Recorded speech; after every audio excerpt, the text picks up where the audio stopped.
Mahashi's Global Family Chat. News of rising invincibility around the world. This is the news everyone needs to understand how the trends of time are changing towards peace and prosperity. Mahashi's Vedic technologies, transcendental meditation, and its advanced program Yogic Flying are being implemented globally. Just the square root of 1% of the population practicing yogic flying together in a group is enough to raise the levels of harmony and coherence in the collective consciousness for the whole population. Enjoy the news of enlightenment dawning for every individual, invincibility for every nation, and peace for our dear world.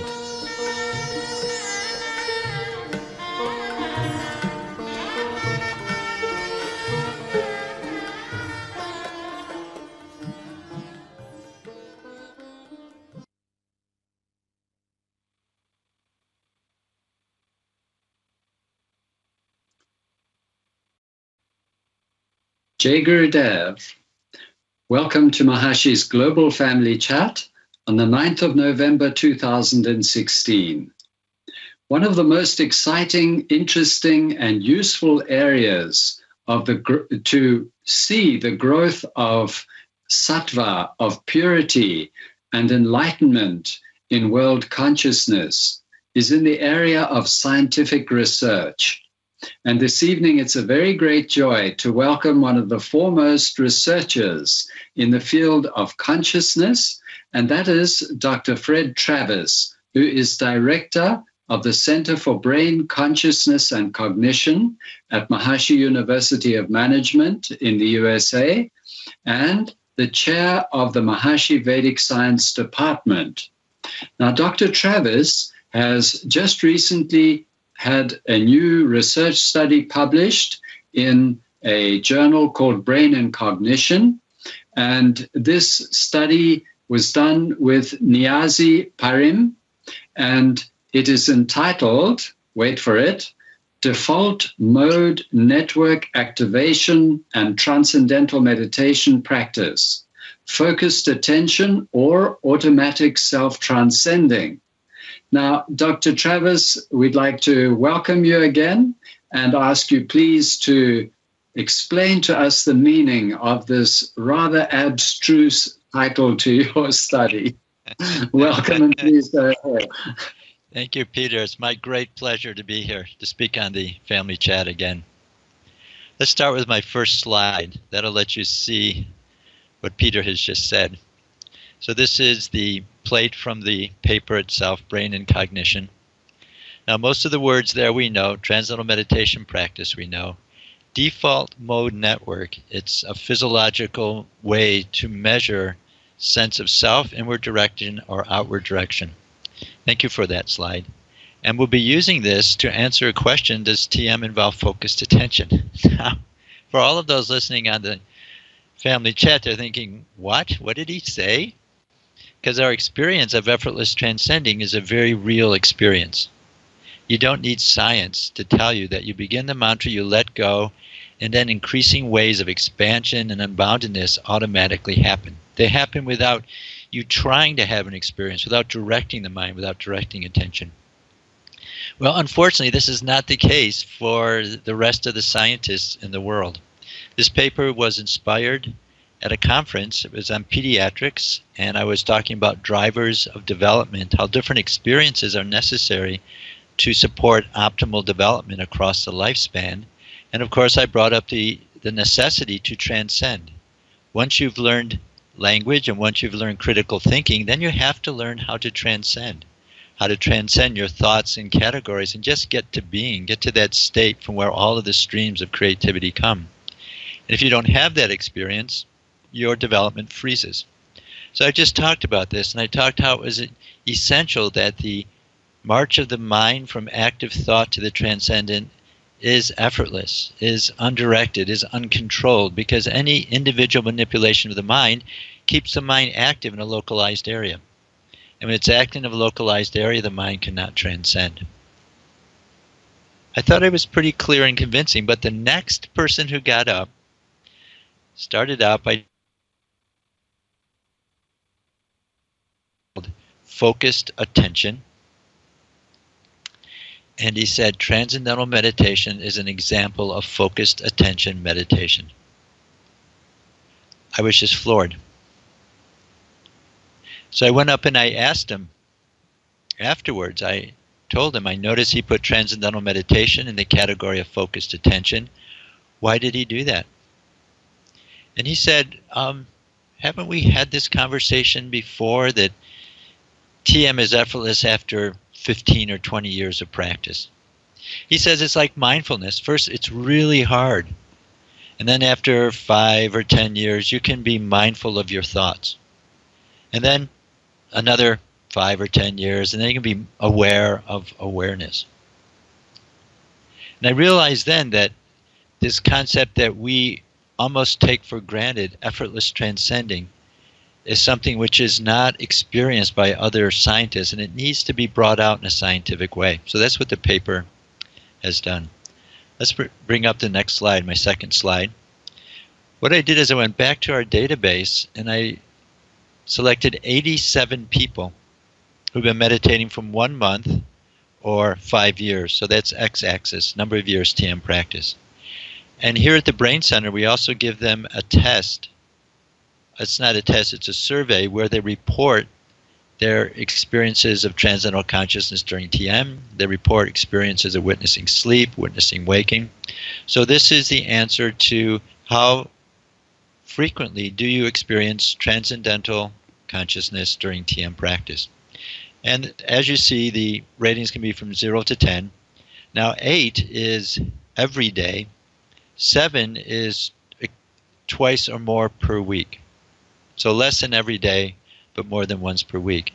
And what we see in those meditating for just 1 month, they report very similar frequencies of the experience of transcendental consciousness, as do the people practicing TM for 5 years. This line you see, it's the best fitting regression line. It's an R of 0.07. It's non-significant. Thank you for that. And we see a high variability. That is lots of people above and below. But the mean, the average, even after 1 month of TM practice, is very similar to those practicing TM for 5 years. And we've reported this data in other ways, how brain patterns in people meditating for 4 months are similar to those, our brain patterns during TM, to those who have been meditating for 7 years. What I did with these data is I did a different type of measurement. It's called default mode network. That's my next slide. Now what you're probably aware that I usually talk about are brain waves. In brain waves, you put sensors on top of the head and you see what's the electrical activity which you can record at the scalp. You can use the electrical activity to determine cortical activation, actually what's going on inside the brain. This is what we've done here. It's new software. It's developed in Switzerland. It's called e-Loretta. Low resolution electrotomography.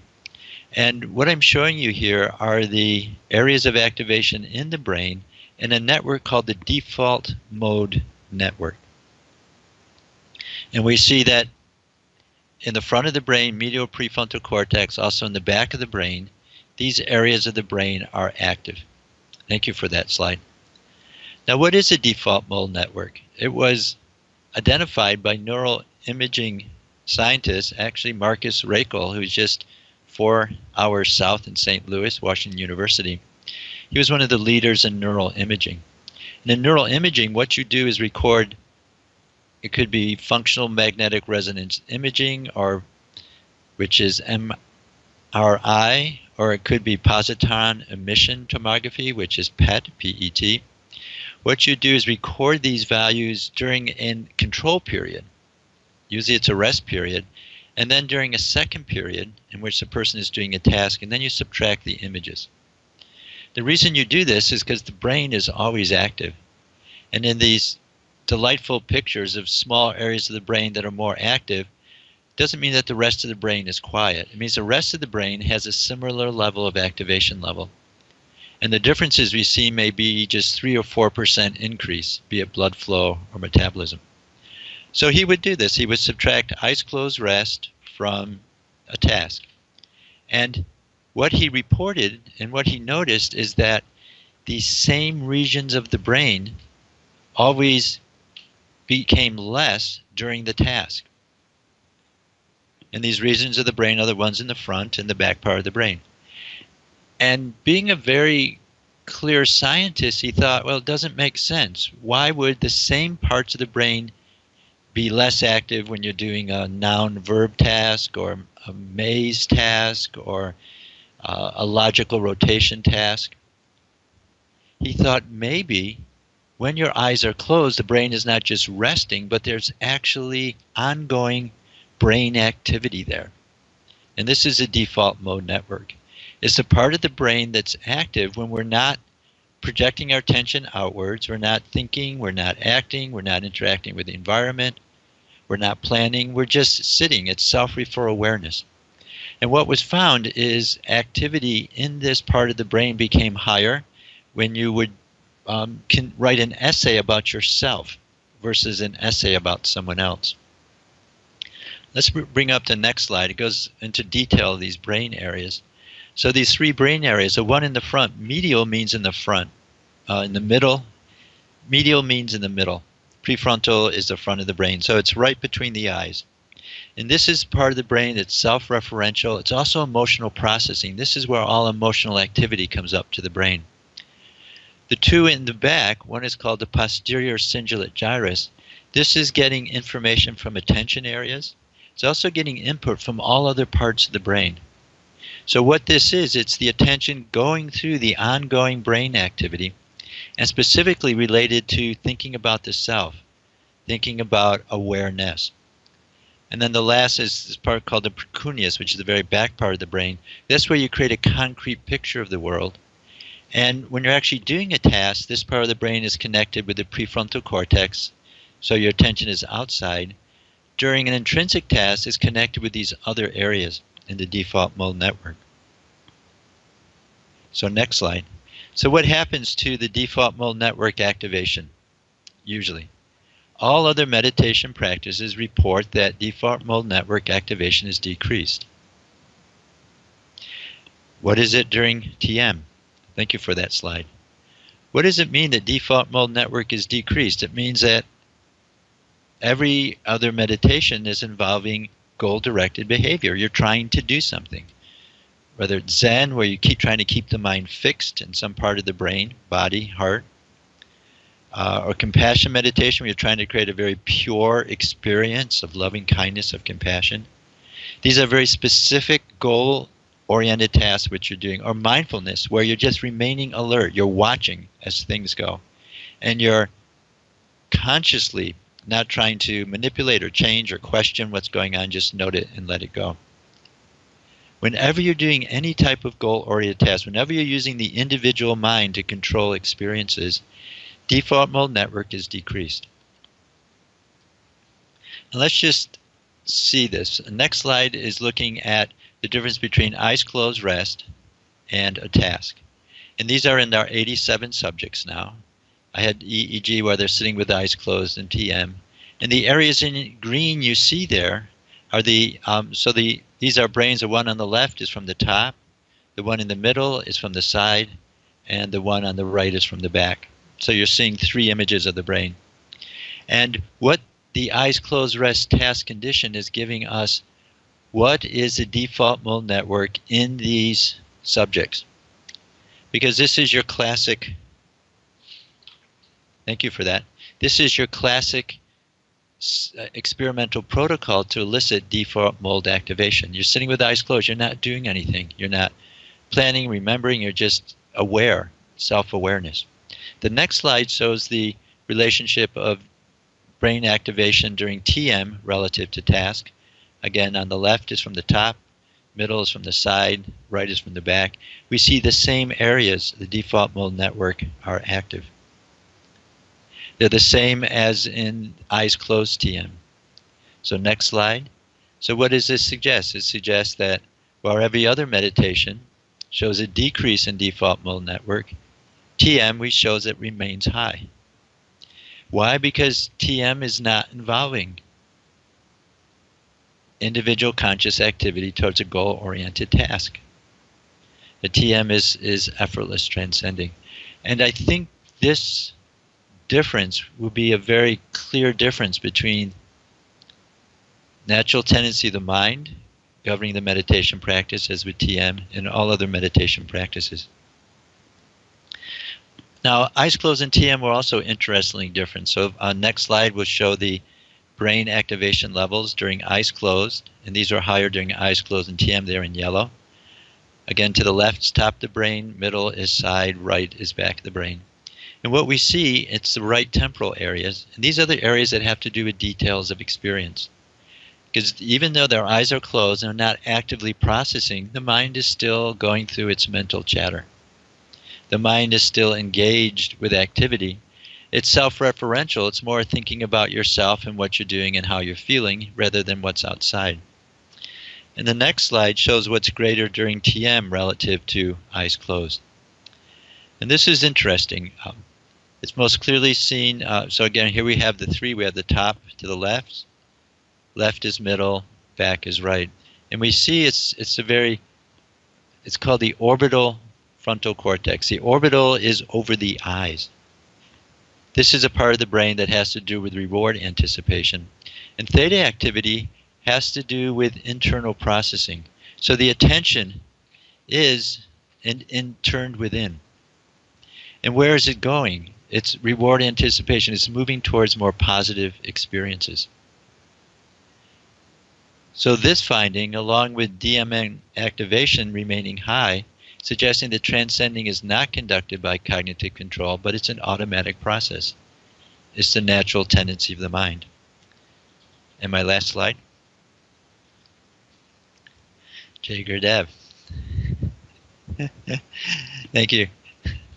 And I'm very heartened. This has been on Eureka Alert. It's a science distribution of new findings. There have been over 5,000 people who have downloaded it in just a matter of 4 or 5 days. And what I'm hoping is it will start a conversation in the scientific journals. What happens when you publish a paper, if someone has something they want to say, they write a letter to the editor on the paper. And then the journal sends it to me to respond. And then it can go back and forth. And I'm hoping this will begin this type of conversation about effortlessness, about this unique nature of transcendental meditation. Thank you for your time and attention. It was a pleasure speaking with you. Peter? Thank you, Dr. Travis. My first question is, how many people will understand this paper? Well, it depends. Meditators will understand effortlessness. Neuroscientists will understand the default mode network. And I'm hoping that it will come together, both of them. Yeah, the default mode network is really, it's hot because it's getting at something deep in the psychology. That is, what's happening in the mind. Are you involved in ongoing thought processing? Is your attention going outwards? And actually, how much of ongoing thought processing is there? There's something called mind wandering, which is just when the mind is going in an undirected way, undirected mentation. This is also seen with heightened default mode network. And in the paper, we discuss mind wandering is being different than the natural tendency of the mind. Because the natural tendency of the mind is moving, but it's not moving randomly. It has a purpose. That purpose is towards greater charm. And there's research showing that when people's mind is involved in something which is appealing to them, they'll be completely absorbed in it, and they'll be feeling very good about it. So not only is this talking about effortless, but also about these fine mechanics of movement of the mind. So I hope they understand it, Peter. Well, if it's such a hot topic, then I think that we need to go through it again, if you don't mind. We need to really give all our governors and siddhas and meditators around the world a chance to get familiar with this idea of the default mode network, because it's something completely new, and it seems to be something that is outside of anything that we have been thinking about until now. Would it be correct to say that the default mode network is the region of the brain which is more or less active when we are not focused? Is that correct? Very close, Peter. Very close. Not focused on external objects. It is the parts of the brain, again, it's in the front and in the back, and it's deep in the brain, it's not on the surface. It's the parts of the brain active when we're involved in thinking about the self. It's our self-referential network. And when we're thinking about the self, and for instance, they would ask people to make, they would ask people to create a story, and the story would be about other people and objects outside of the person's experience.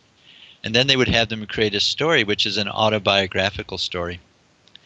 When they created their autobiographical story, the activation in the default mode network was higher. It very much is self-referential, because if you think, all experience is relative to ourself.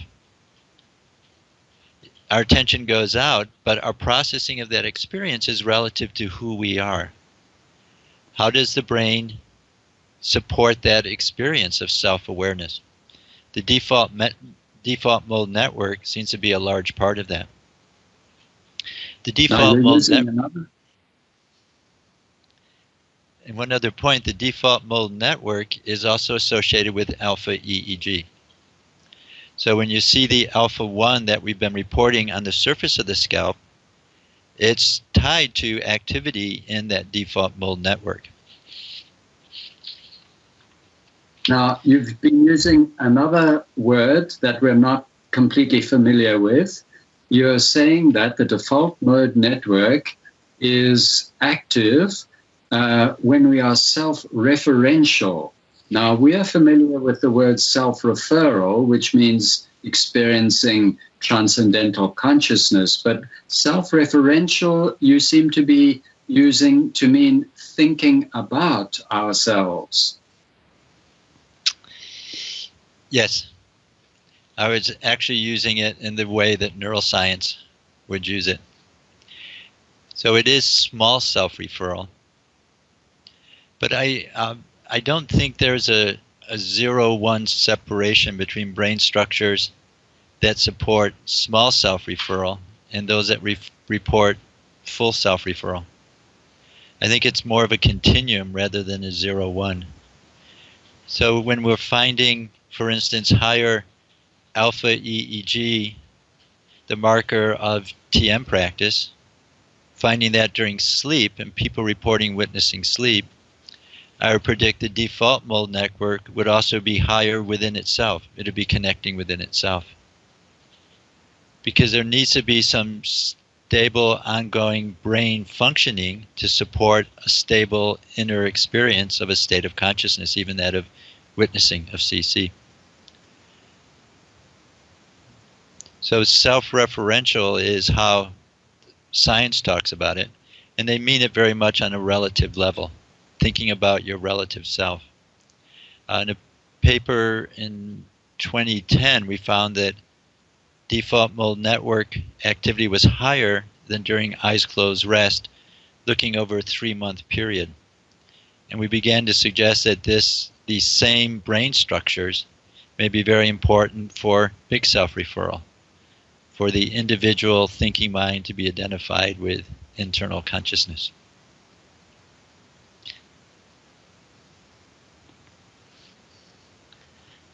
A default mode network, which is more active and it's deep in the brain. It's a deep brain structure. It's not right on the surface, and it is more active when we are thinking about the self, ourselves, we can say, thinking about ourselves. Now, can you tell us again the difference between the activity of the default mode network in other meditations and in TM? Excellent. This is where things become very clear. Other meditations, default mode network goes down. That's because default mode network is always lower when your attention is going out towards a goal-oriented task. Transcendental meditation, we see default mode network remains high.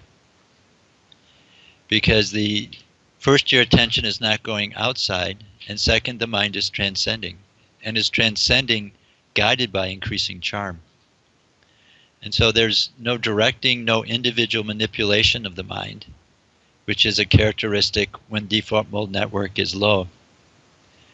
And indeed, rather there's a maintained level of default mode network. The experience of the self is being maintained, and you're not losing it as attention goes out onto objects. What has you've received letters since the publication of this paper? What is the response from scientists? No letters yet, Peter. Over 5,000 people have downloaded the Eureka Alert that Ken Chalkin and Jim Carpin and the public relations team has put out on Eureka Alert, which gives a paragraph about the paper and then a link to the paper. So 5,000 people have been motivated to read this, and what I'm hoping is it will lead to letters, formal letters that go to the journal. The journal editors read them, and if they think they have merit, they'll send it to me to answer. And this is what I'm hoping will happen, that this paper will be a seed for a conversation in the scientific field about effortlessness and different procedures of different meditations. So we'll see what the response will be. It's amazing what brain scientists talk about during the election.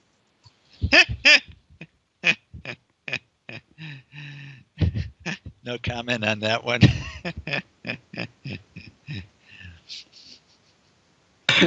Okay, well, I must say I find this fascinating that at such a fine new level of scientific research, you're able to distinguish very neatly between self-referential or self-referral brain activity, and therefore cognitive activity, and activity that is not self-referral, and to show that all other meditations are having decreased default mode network activity, because which indicates that they are engaging in goal-oriented tasks. They are doing something. They are putting the attention somewhere, even if it's just putting the attention on what's happening right now,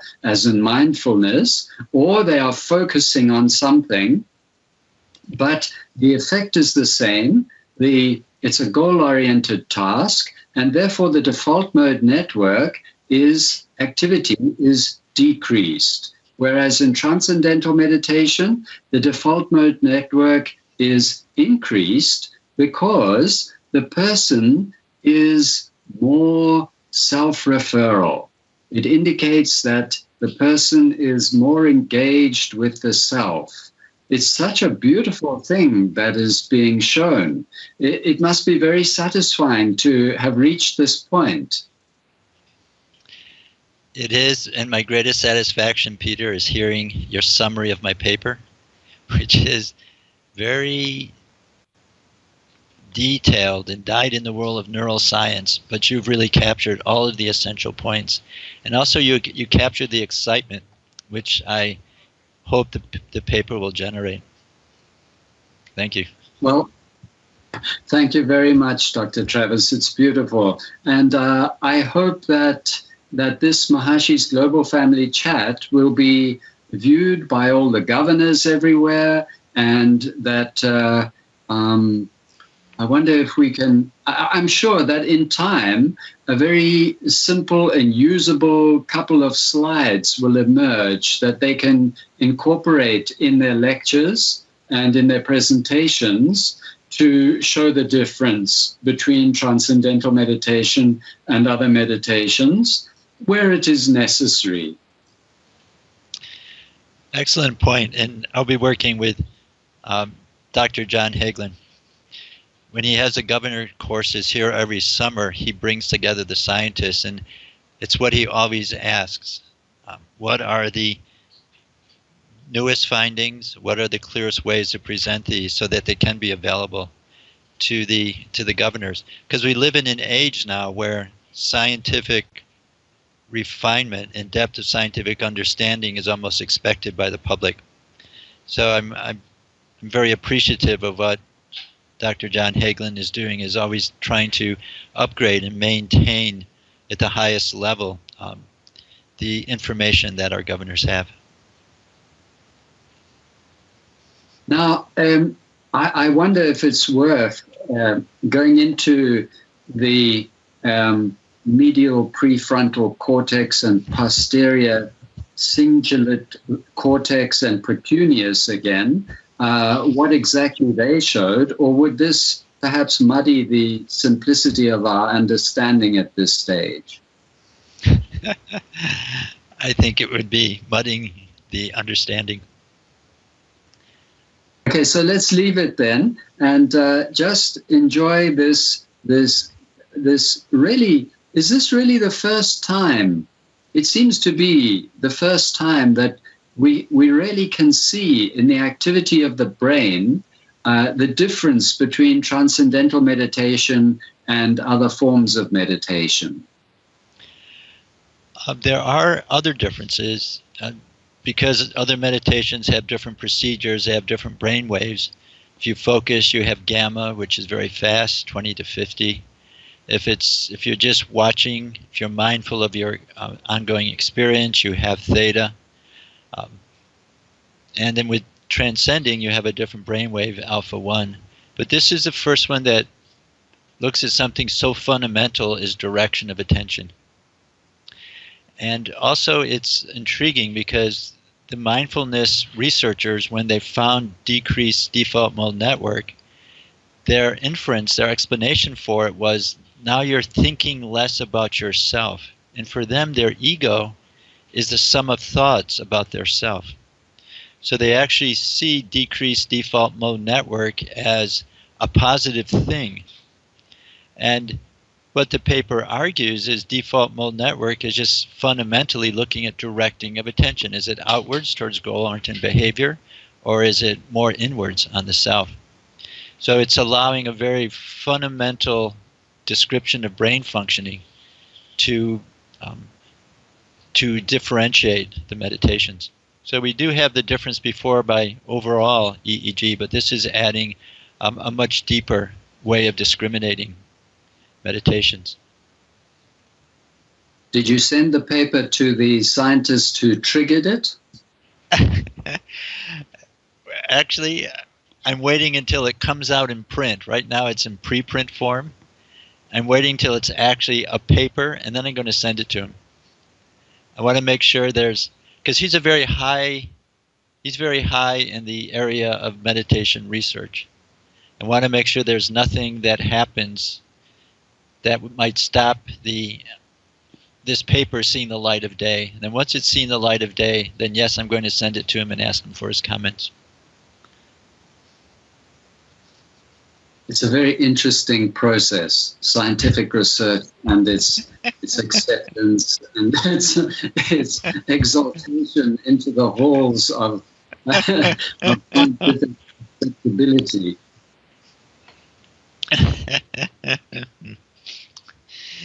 Yes, there's always a little dealing with people. Scientists are people. And Really? And they have their biases. I mean, it was so interesting speaking with him. He's a very good scientist. His research designs are very strong. He thinks very deeply. It's just he's so caught up in the mindfulness paradigm, that's how he interprets everything he takes in. And the same way, we're completely embedded in the automatic self-transcending paradigm. That transcending is easy, that meditation is not difficult, that the experience of the transcendent is a birthright of every individual. So how we make meaning out of different experiences are completely different. And it's just because of that. And the joy of science, it helps to cut through these paradigms. Because a person, he's going to see something which he cannot fit into his paradigm. And either he's going to reject it, and that's why I wanted to have it published and out, and by then, especially if there can be some discussions in terms of letters to the editor. And then he sees that, no, I have to look at this in detail. I may have to change my paradigm. So we'll see how successful this is. I might be being a little optimistic, but I think by using the steps of science, that's the way to talk to another scientist. And even if he can't make the change, others will. Exactly. Exactly. Science is a consensual process. It's not one person or two persons. It's the insights everyone has, and it always is summing up. It's always adding up. And the scientific understanding changes as a whole, independent of individual people.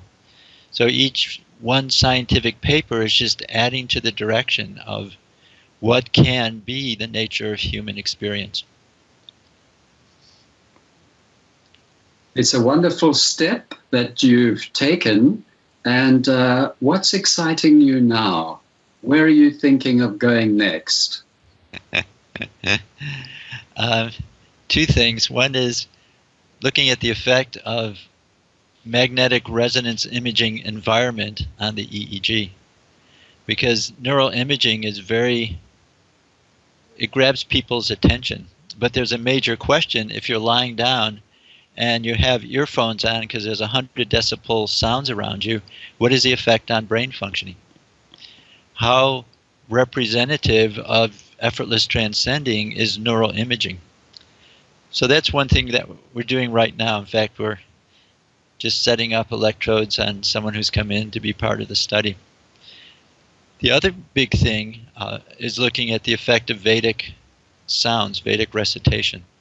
There's a paper that's now being reviewed, which reports the result of my 3 years being in the Brahmastan, 37 people, how the brain is different during listening to the Vedic recitation by the pundits versus their TM practice.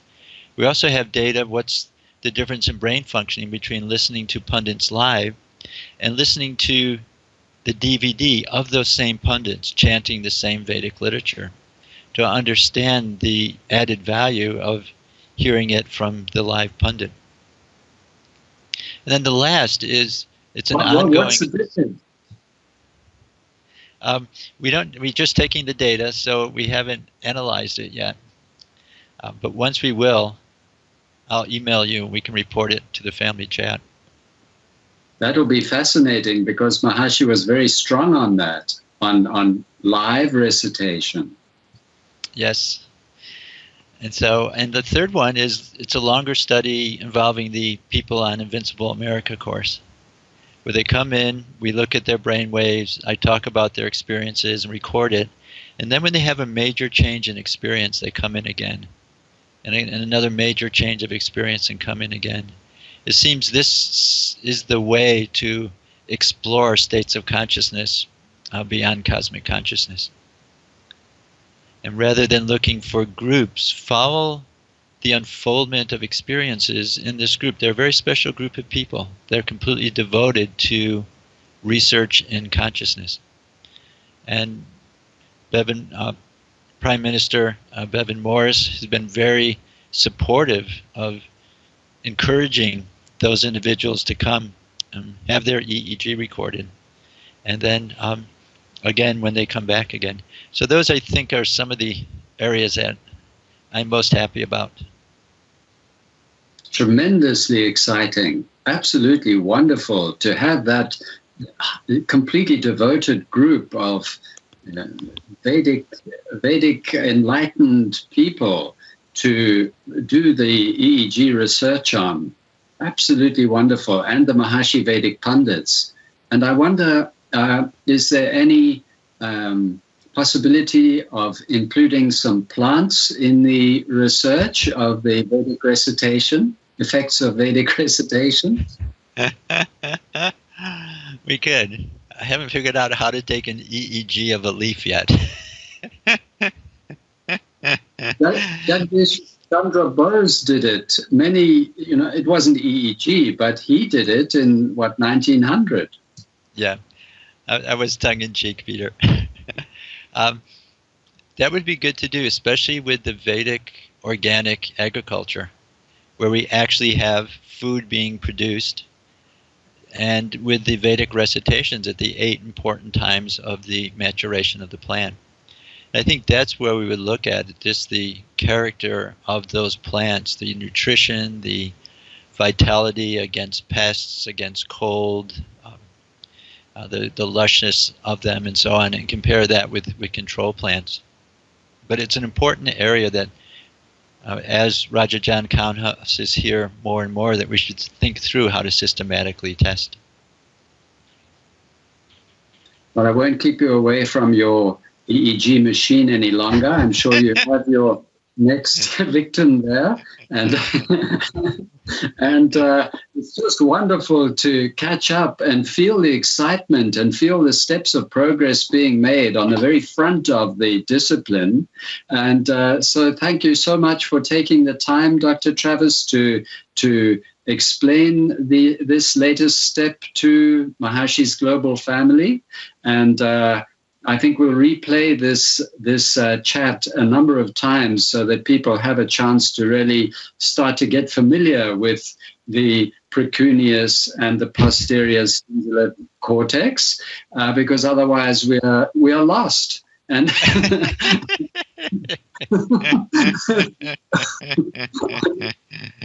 been a joy to be on as always, Peter. I enjoy speaking with you. You have a great grasp of Maharshi's knowledge and a deep ability to very quickly go deep into any subjects. Jai Gurudev. Thank you so much, and we look forward to welcoming you again to hear of the next step. Jai Gurudev. And now we end by ringing the bell of invincibility, which we have just seen is growing in the very brain networks of people who are experiencing transcendental meditation and transcending. So we end by ringing the bell of invincibility. Jai Gurudev.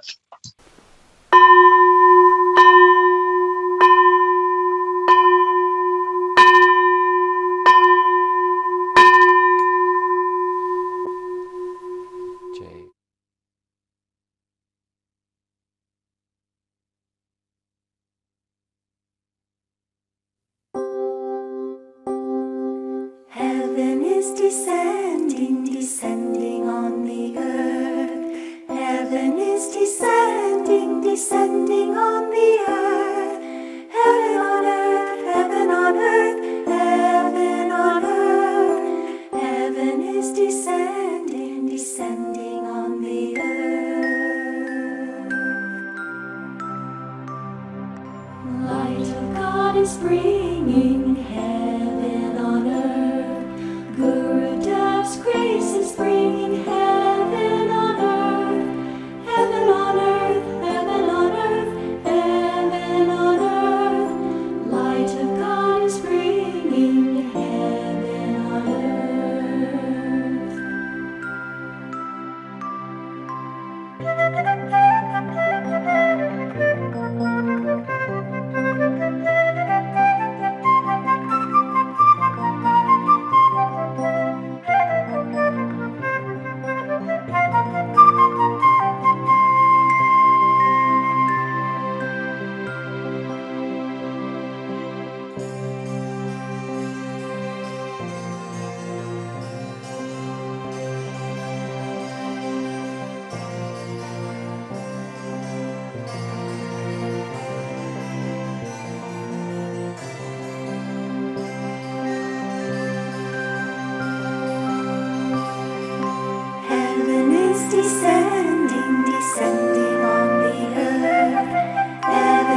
descend.